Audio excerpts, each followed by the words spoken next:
Legend of Yufei Chapter 28. Picture Marshal Yufei. He's on the riverbank, and he's watching what looks like Oh. total triumph. A huge moment. Ruan Liang described as pretty formidable. He's actually done it. He's captured the enemy leader, Wu Zhu, right there in the water. Yeah. And the text says Yufei is just overjoyed. He's like raising his hand to the heavens, saying it's the court's great fortune. You can almost feel the relief from his troops. Oh, you really can. And strategically, capturing Wu Zhu, that would have been enormous. Huge. He was a key Jin commander, a real symbol of their power. Getting him would have been a massive blow. Militarily, psychologically, That could have changed the whole war, maybe. potentially. Crippled their effort, boosted Song morale massively. It wasn't just a skirmish win. It felt like a turning point. Oh, then. Well, then things get weird. Really weird. Uh-huh. Ruan Liang's pulling Wu Zhu towards the bank, and Wu Zhu is described as just incandescent with rage.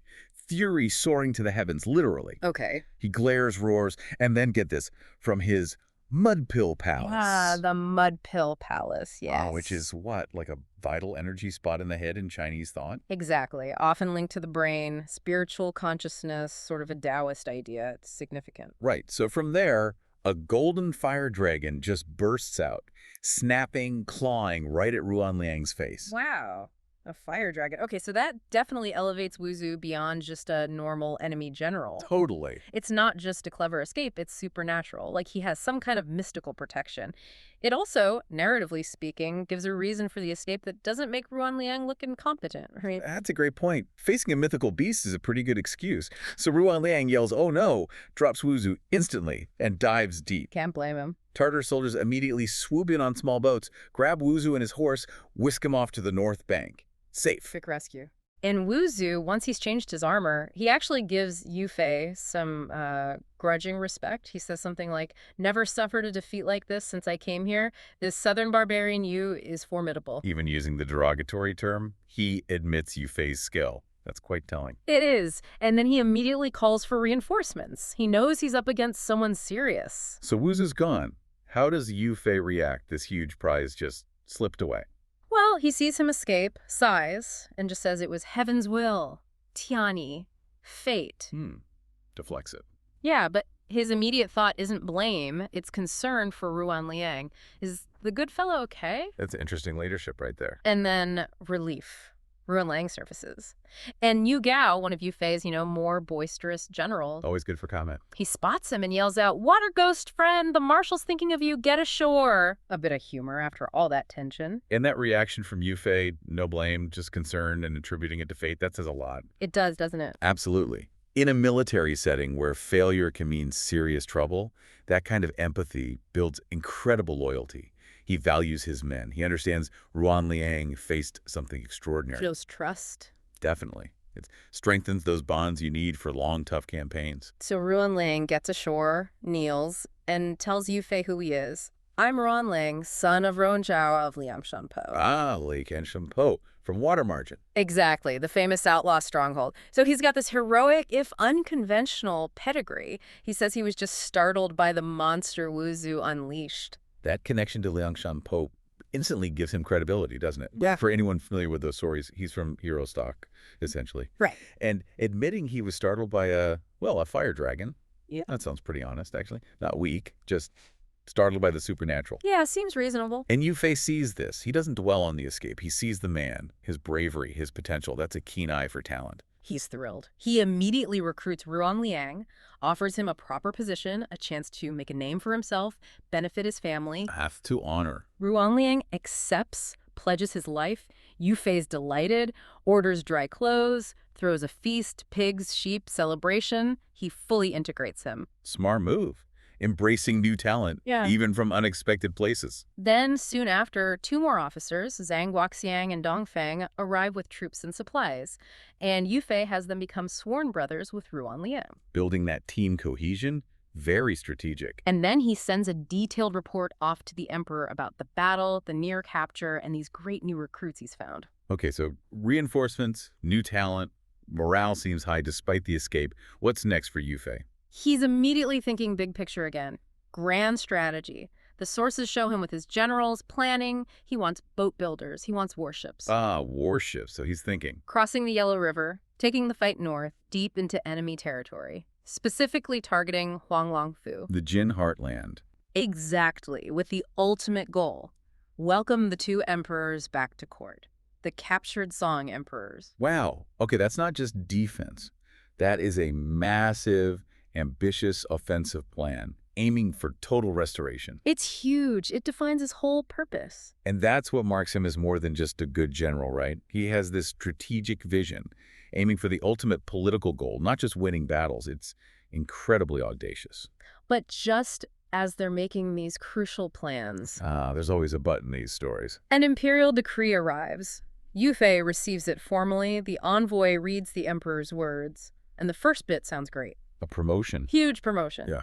5, Province Grand Marshal, an incredible honor, clearly recognizing his successes. Okay, that sounds good. Recognition from the top. But the order that comes with it, that's the twist. Right, promotions often come with new assignments. What is it? He's commanded to immediately lead troops to Taihu Lake to suppress water bandits. Water bandits. Taihu Lake. That's not crossing the Yellow River. Not even close. It's a completely different direction, a different kind of threat. His grand strategy put on hold instantly. Wow. Talk about a redirection. From planning a major northern campaign to chasing bandits on a lake, that must have been frustrating, to say the least. You'd think so. It highlights that classic tension, doesn't it? The brilliant commander in the field with a clear path to victory, and the central command, the emperor, with maybe different priorities, political concerns, immediate security threats closer to home. The sources don't spell out the emperor's exact thinking. Was it a genuine emergency with the bandits? Or, as some later suspected, maybe a way to, keep Yu Fei busy, curb his power? A possibility that history often debates with powerful generals. But whatever the reason, the effect is clear. The northern campaign is off. And Yu Fei, he obeys. Immediately. No argument. No argument recorded. He instructs another marshal, Zhang, to keep guarding the Yellow River front. But then he instantly dispatches 4 of his top generals, Niu Gao, Wang Yi, Tang Huai, Zhang Xian, with 10,000 troops. 10,000. For bandits? 10,000 troops as an advance party to Taihu Lake. And he prepares to follow with the main army and supplies. The emperor's command takes absolute priority. Niu Gao, basically a commander, a vanguard officer under the famous Marshal Yu Fei. Right, a key figure. So after days on the road, Niu Gao and his troops arrive near Pingjiang Prefecture. Now, you'd think military campaign, commander arrives, focuses on strategy, right? You would think so. The tactical situation. No! Niu Gao's immediate concern, even seeing this utterly desolate landscape, the text says, all the common people had fled, only empty houses remained, extremely desolate, his first thought. Let me guess. He wants wine, Jingqi. That's his priority. Wow. Okay, so what's fascinating there is Niu Gao's personal quest, for wine, right in the middle of this devastation. It tells you so much about his character immediately. Yeah, unconventional is putting it mildly. A bit rough around the edges, maybe, but it also just powerfully highlights the grim reality of the region. I mean, entire population's forced to flee. Just gone. Yeah. And it sets up this stark contrast between his official duties, which are obviously very serious, and this very personal, almost mundane desire. It speaks to the human side of war, doesn't it? Absolutely. The need for small comforts, maybe. Perhaps, yeah. Coping mechanisms.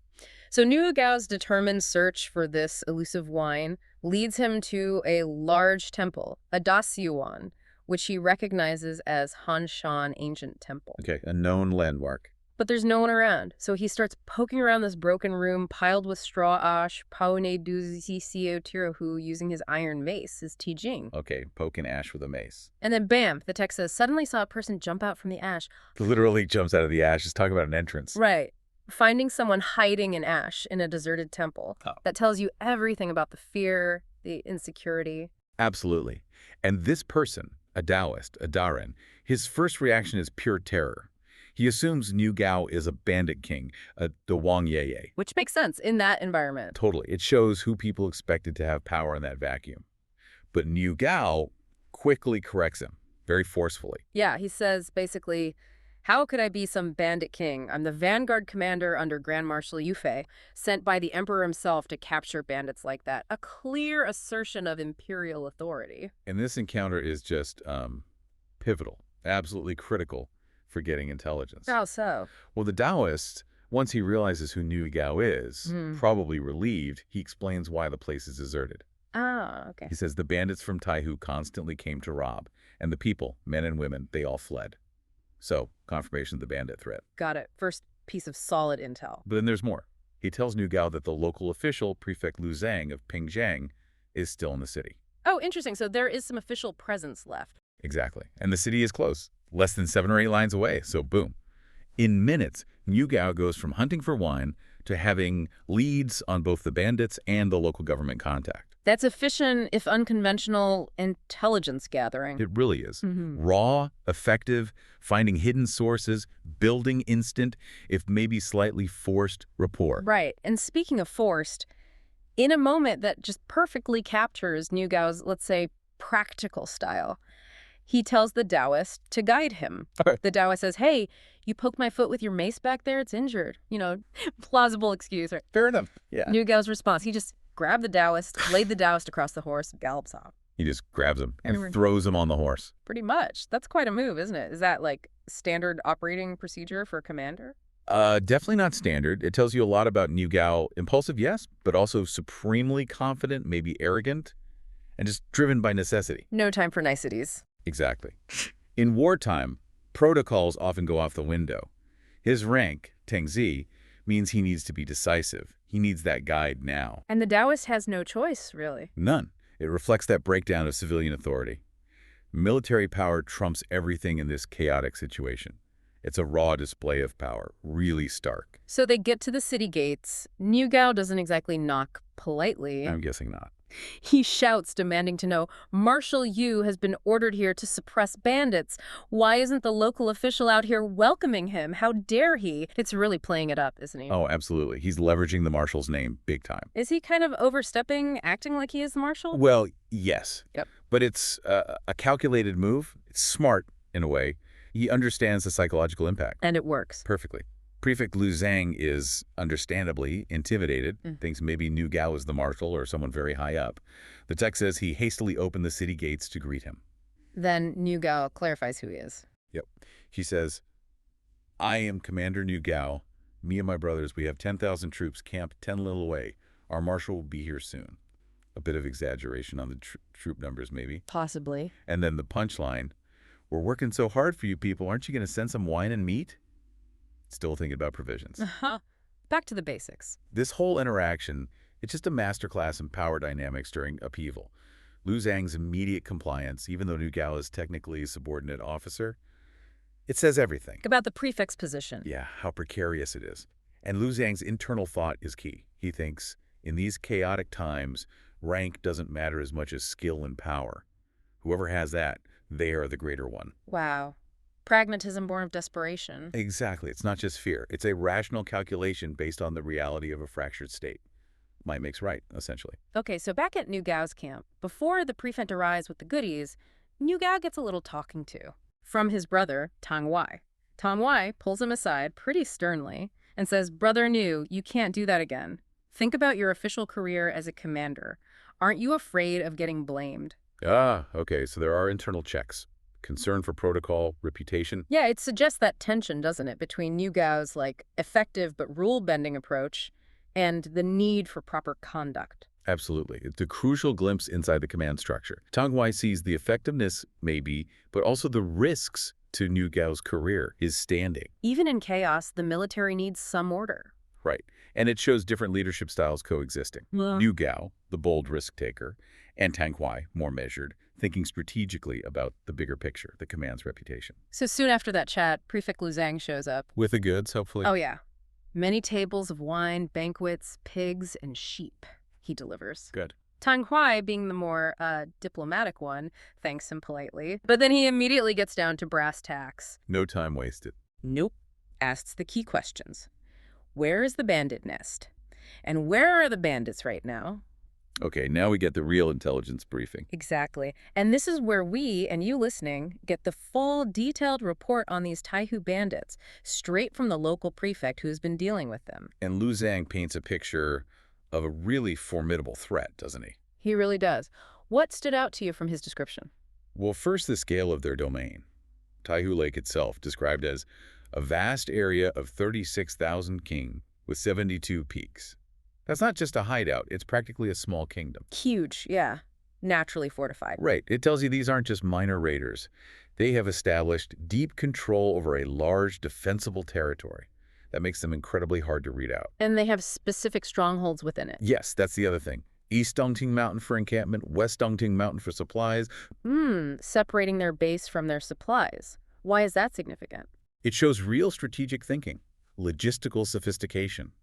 The main camp is defended, but the supplies are separate, may be less vulnerable if the main camp is attacked or vice versa.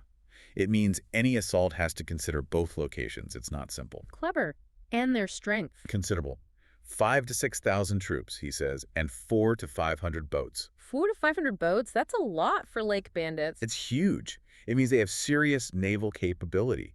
For an imperial army, likely mostly land-based, that's a massive challenge. They can move fast, attack from the water, retreat easily. Exactly. Control the lake. It demands a whole different type of warfare. Specialized tactics, naval resources. And we get names for the leaders. Yep. Chief Yang Hu and Marshal Hua Pufang. Giving the leaders titles like Marshal also adds to their air of, legitimacy or at least ambition. Speaking of ambition, they apparently boast loudly, wanting to seize the empire. Right. And that's crucial. Why? Is it just talk?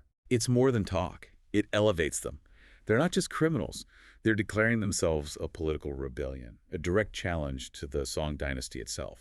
So that explains why someone as high-ranking as Marshal Yufei is being sent. It's seen as an insurrection. Precisely. It's moved beyond a local problem to a threat against the state. And there's that chilling detail about their past success. The fate of Military Commissioner Wu Ning. Yes, that's incredibly important context. Lu Zhang explains Wu Ning came with 5,000 men. A decent force. Right. But he was tricked by the water bandits into a feigned retreat, lured to the edge of Taihu Lake, ambushed, captured, and killed. And his army suffered huge losses. So the bandits are not just strong, they're cunning. They use deception, ambushes. Exactly. They know their terrain, especially water, and how to use it. Wu Ning's defeat is a stark warning.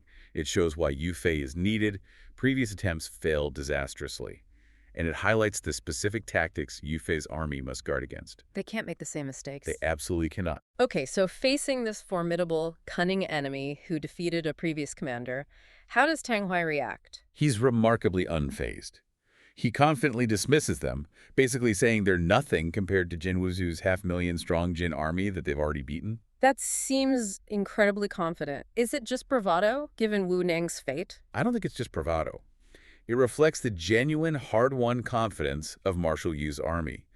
They fought the absolute premier military power of the time, the Jurchen Jin, and won major victories. Right, context is everything. Yeah.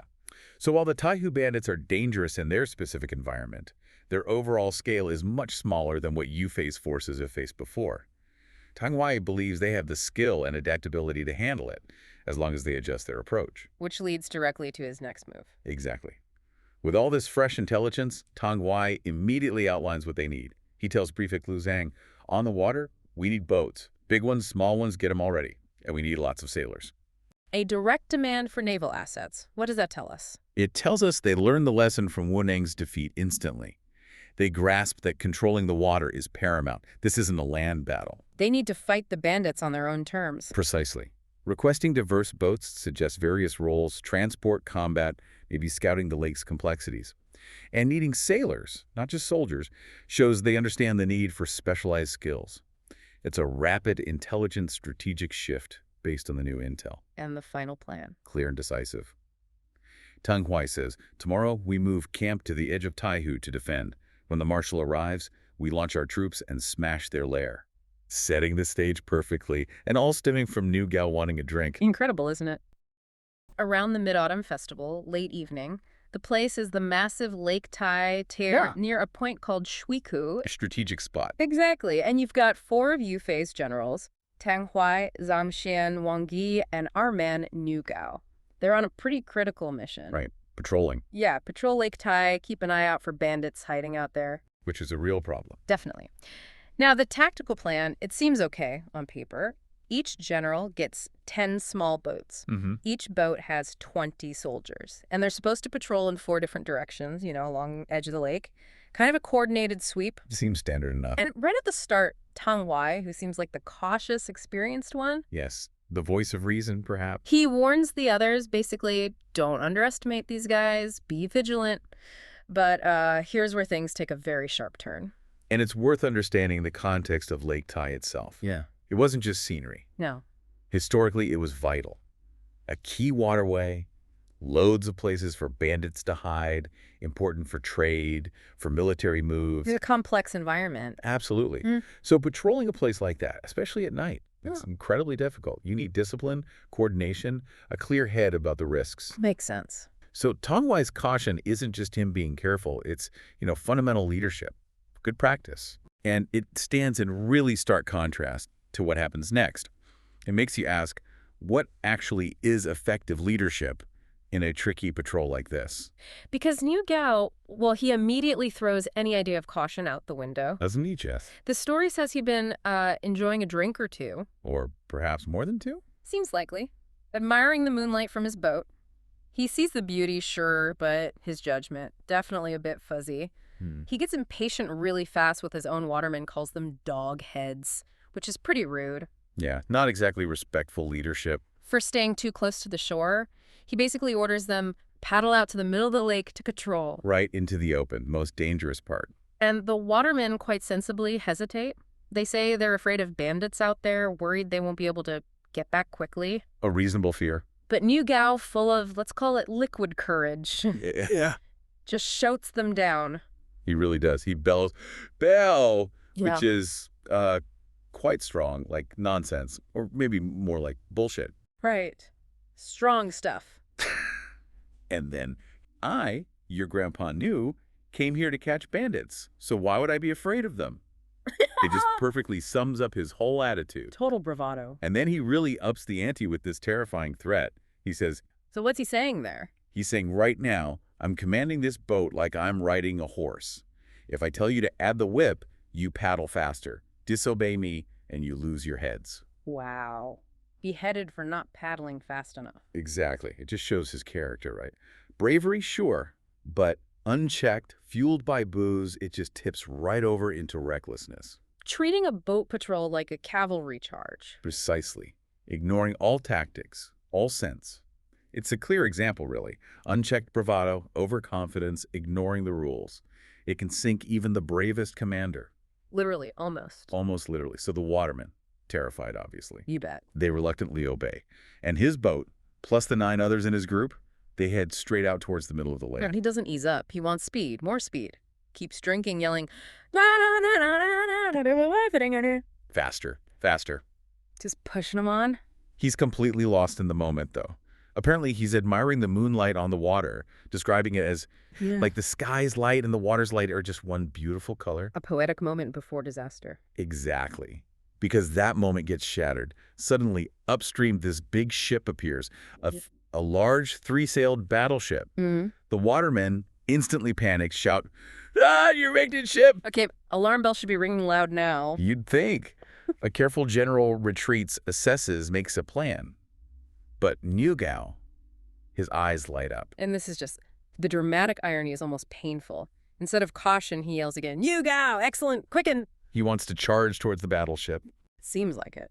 His urge to engage, driven by drink and overconfidence, it just wipes out any strategic thought. And then comes the critical moment. In his excitement, he stands up to grab his weapon. What weapon was he going for? It says his jinan, which is a kind of heavy straight sword or mace, used for impact, blocking. A heavy weapon. Yeah, it takes strength. It kind of adds to the image of him being powerful, but clumsy right then. Because the small boat, already unstable, Right. it just rocks violently under his weight, especially since he's drunk. Oh. He stumbles, loses his balance, Oh, no. and at that exact moment, the big bandit ship, it has the wind, the current, it slams right into Niu Gao's little boat. Collision. Bam! And then, which two blash, Niu Gao goes overboard right into the lake. Unbelievable. It's almost like poetic justice, isn't it? Yeah. His demand for speed, ignoring caution, his overconfidence, that's exactly what gets him. His big plan to catch bandits. Results in him getting caught. Exactly. Yeah. And what's striking is who catches him. It's not just some random bandit. The text says the bandit general on that ship, Hua Pufang. Uh-huh. He personally jumps in the water, grabs Niu Gao, and ties him up. Wow, so the bandit leader is pretty bold himself. Yeah. It shows his own cunning, his own bravery, and it's such a contrast with Niu Gao, who's drunk and helpless in the water. Yeah. The nugget here, maybe, is that even the toughest warriors can be brought down by their own hubris. Yeah, you can just picture the chaos after he goes in. His watermen, the text says, they were basically scared out of their wits. Completely terrified. They and the other 9 boats just turn and flee, paddle for their lives back to shore. Can't blame them. They find Tong Hoi, spill the whole story, Niu Gao's reckless new orders, the collision, the capture. Tong Hoi is devastated, actually cries when he hears it. Understandable, losing a fellow general like that. He, along with Zhang Xian and Wang Yi, they're just stunned, totally at a loss. They look at Lake Tai 8, the vast, boundless lake, and realize, how can they possibly find him? Impossible task. No intel, nothing. Exactly. Their whole patrol is compromised, a general's captured.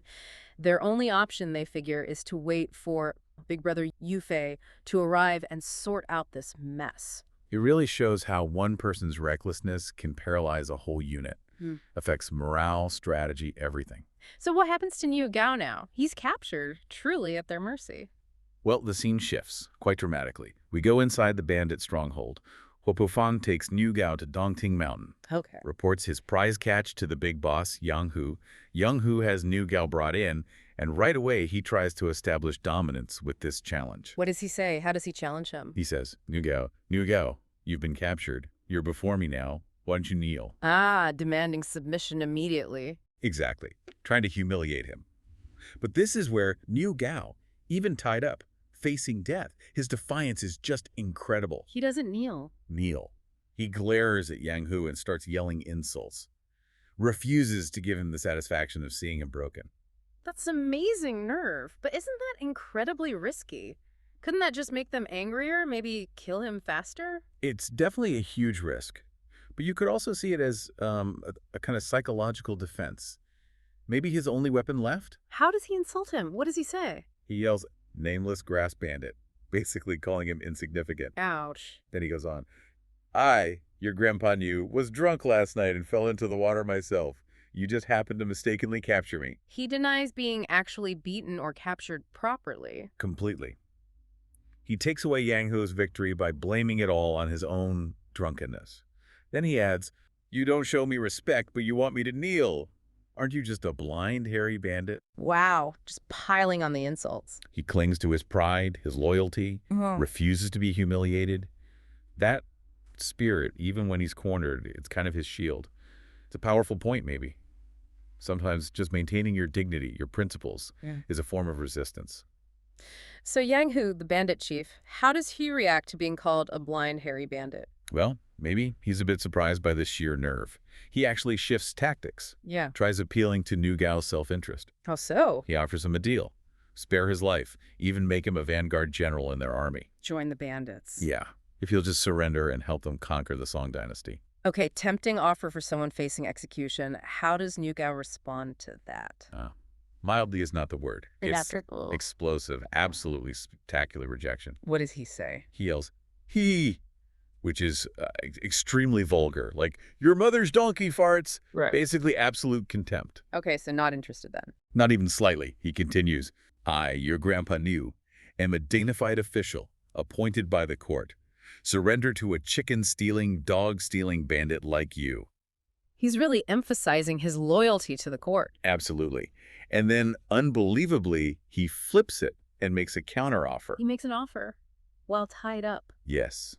He tells Yang Hu, "Release me, and I'll persuade you to burn your stronghold, gather your men and resources, and surrender to my commander, Yufei." He wants the bandit chief to surrender to Yufei. He doesn't stop there. He says they can all team up, go capture Jin Wuzu, who's a major enemy general of the Song. Right, a big target. And then they'll all get rewards from the Song court. The sheer audacity is just breathtaking. And does he add a threat to this offer? Oh, you bet he does. He finishes with a chilling warning. Basically, if you don't do that, then just kill me quickly. Because, he says, when my big brother Yu arrives, he will capture you. He'll cut you into 10,000 pieces. Do you really think he's going to spare you? Invoking Yu Fei's name is the ultimate threat. Exactly. It's pure psychological pressure. Leveraging Yu Fei's reputation, which was formidable. Yu Fei was known for his skill, but also his justice and his relentlessness against enemies. So mentioning him carries weight. Definitely. Even for a bandit chief. Niu Gao's loyalty here is just unwavering, even staring death in the face. It's not just being stubborn, it's a calculated move, maybe. And these stories, they really hammer home those ideals. Loyalty, courage, never compromising your principles, no matter the cost. And Yang Hu, the bandit chief, after all these insults, the counteroffer, the threat, how does he finally react? He's had enough. Thoroughly enraged by the insults, the arrogance, the threat invoking Yu Fei, he just snaps. Uh-oh. He orders Niu Gao's immediate execution. Take him away and cut him down. Just like that. And the chapter ends right there on this massive cliffhanger. The text gives us this poignant line. Alas, this young heroic general, will he now become food for the blade and drink for blood? We won't know Niu Gao's fate until the next chapter. Wow. What a place to leave it. Yeah. Incredible suspense. Absolutely. Talk about leaving you wanting more.